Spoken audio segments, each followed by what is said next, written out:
Top of the morning, happy Saturday. This is not going to be a Michelle heart-rated Ramblin while Amblin this morning. Oh, you found something. Let's start off with, am I a hypocrite? You may notice that I have released information on Earl and the fat parasite. Now, I have information on a lot of people. I have background doxing information.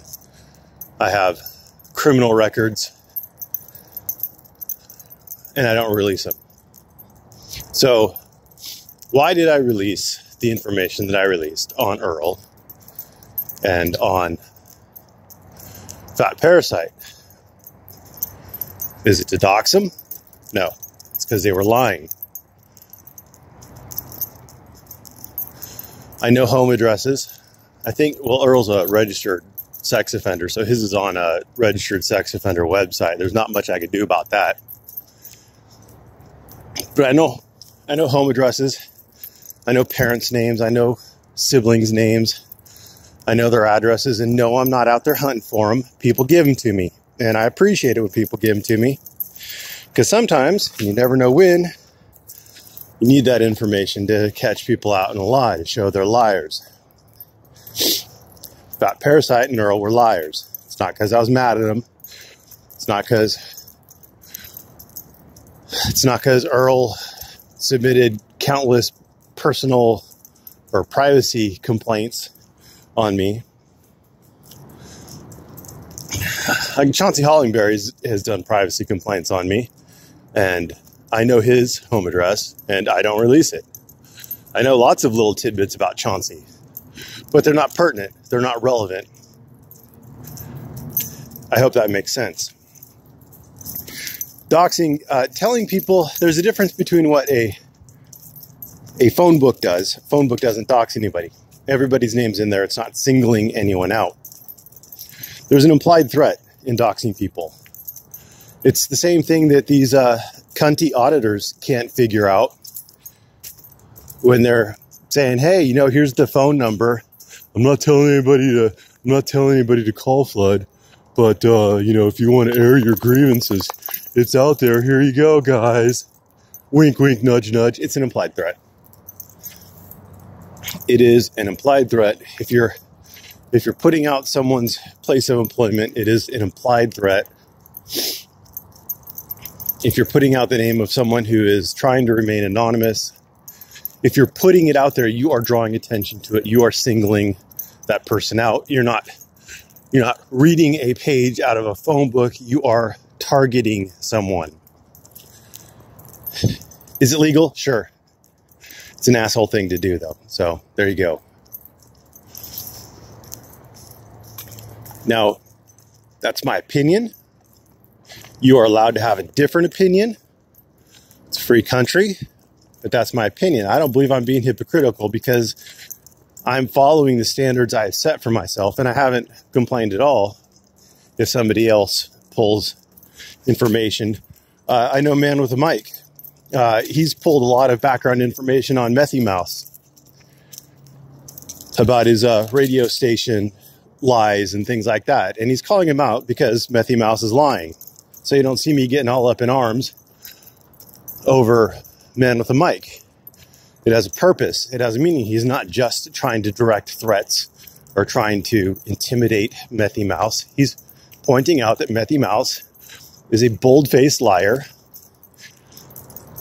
who also happens to be a child molester. So, hey, there you go.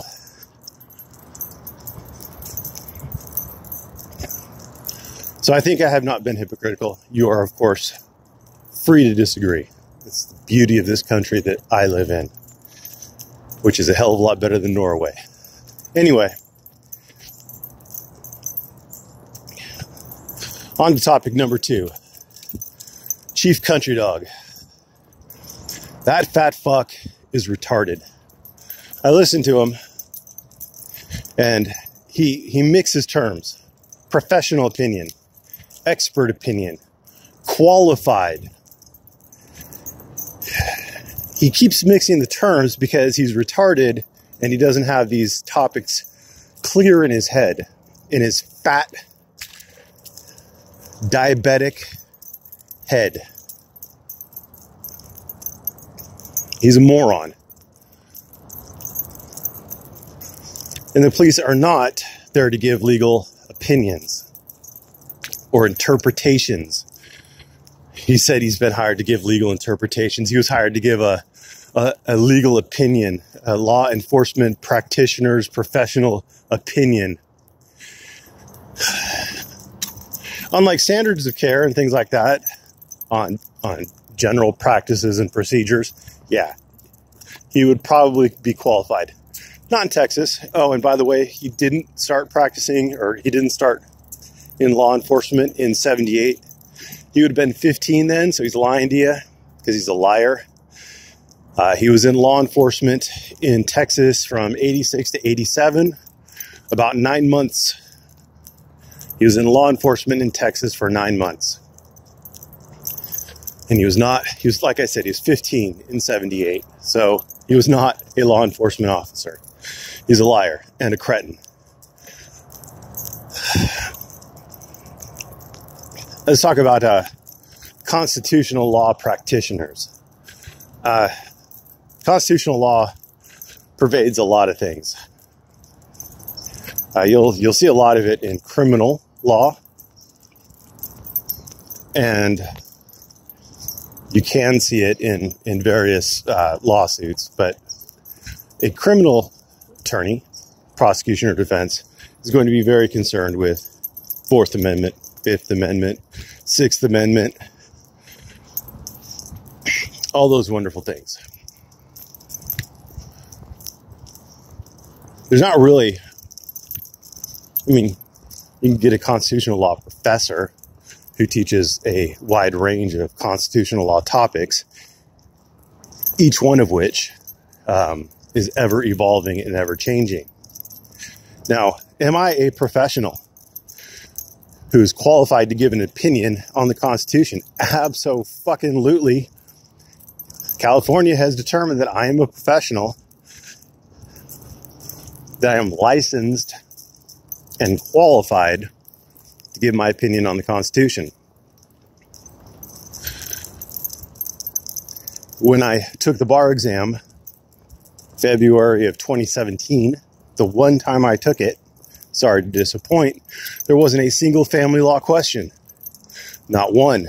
There was evidence, there was ethics, there was contracts on the essay portions. You don't see family law questions on the MBE portion. And I guess theoretically you could see one on a California practice exam, but I don't know if there ever has been one. But anyway, I am qualified to give my opinion on legal matters. Now, am I licensed to practice law? Am I qualified to practice law in another state? No, I'm not.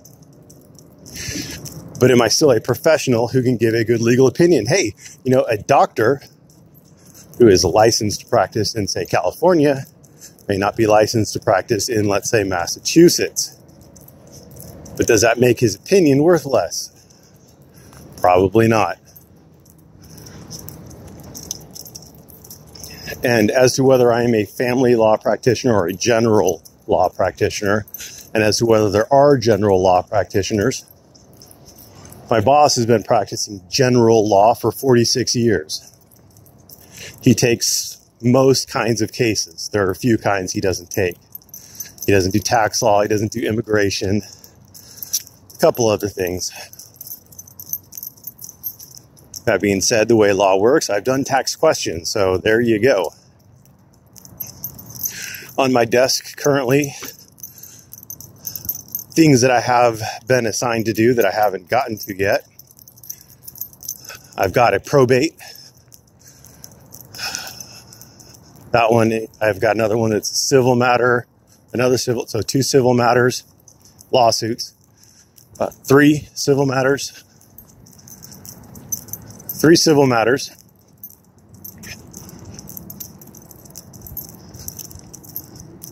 2 family law cases, oh God, medical malpractice, so that would be another civil matter. So 4 civil matters, 2 family law on my to-do list. Now, is a lot of my time occupied by family law? Yes. Family law is one of those terrible fields of law where things happen.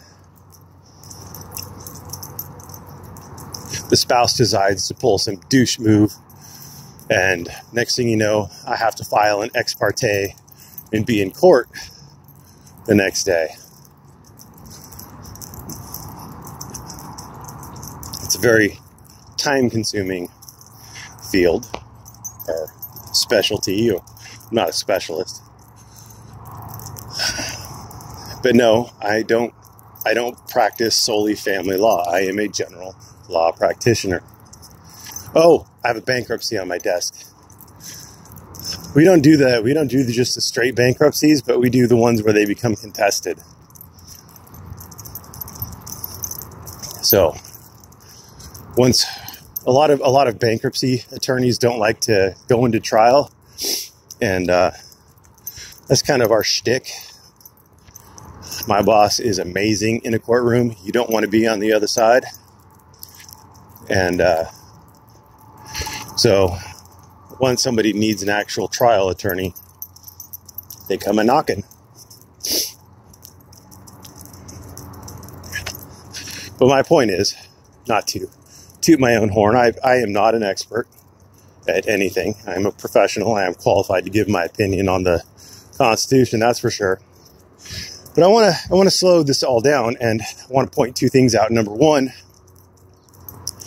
if I am not qualified to give my opinion on it, then certainly Granite State, who is also not an attorney and is not licensed to practice in Massachusetts, nor has she ever been licensed to practice in any jurisdiction, nor has she graduated from law school or taken any bars. So there you go. If I'm not allowed to give my opinion, neither is she. Second thing is, the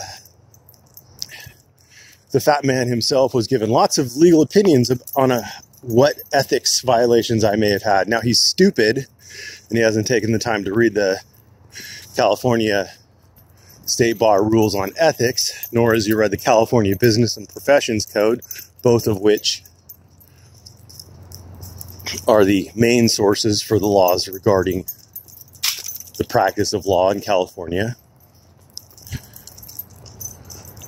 But he also fails to understand that throwing your opinion out there on the internet does not create an attorney-client relationship. So if someone takes my advice, number 1, they wouldn't get arrested because they'd leave if they were being trespassed, and they wouldn't try to film inside a courthouse, and et cetera, et cetera, et cetera.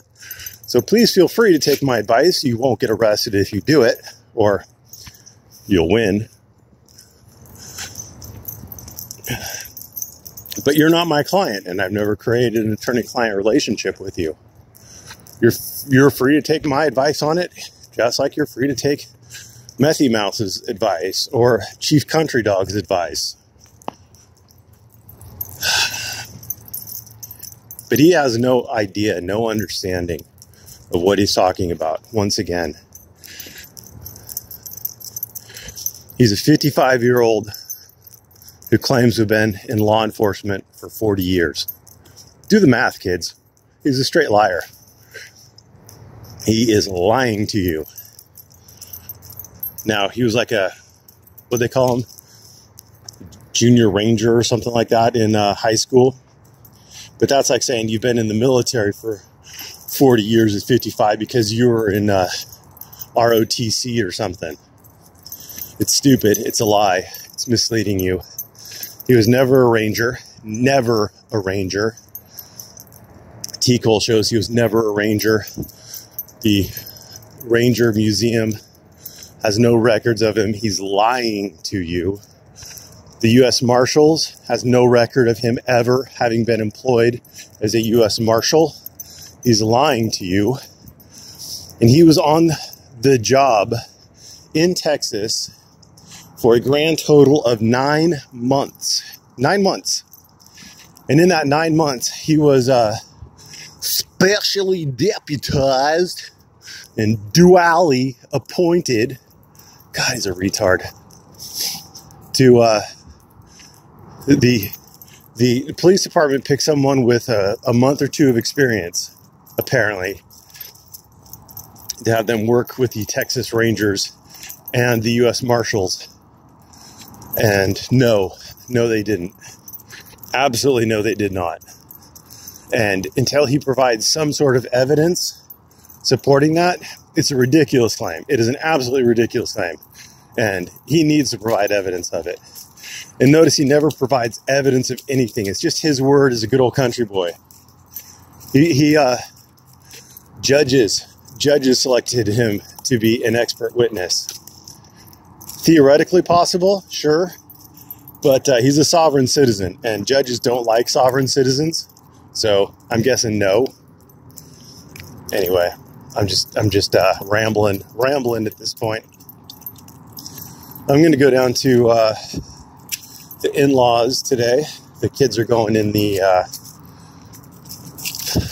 doggy daycare. It's also a kennel, so they're going to get to spend the night and spend all day playing.